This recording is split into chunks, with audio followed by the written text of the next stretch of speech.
ఈరోజు భగవద్గీతలో 6వ అధ్యాయంలో 42, 43 శ్లోకాల యొక్క తాత్పర్యాల గురించి తెలుసుకుందామండి.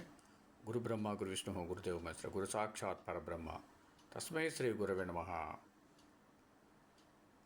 అథవా యోగినామేవ కులే భవతి ధీమతాం ఏతద్ధి దుర్లభతరం లోకే జన్మ యదీదృశం.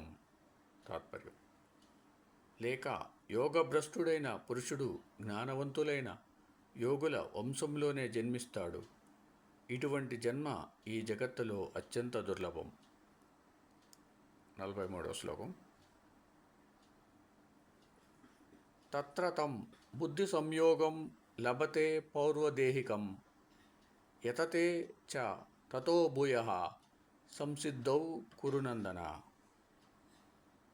తాత్పర్యం: కురునందన, యోగభ్రష్టుడు ఈ జన్మలో పూర్వజన్మ సంస్కారాన్ని అనుసరించే బుద్ధిని పొంది సిద్ధిని పొందుటకై మునుపటి కంటే ఎక్కువగా ప్రయత్నం చేస్తాడు. ఓం సమత్ సద్గురు సాయినాథ్ మహారాజ్కి జయ. ఓం సమత్ సద్గురు భరద్వాజ్ మహారాజ్కి జయ. ఓం నమో వాసుదేవాయ నమః.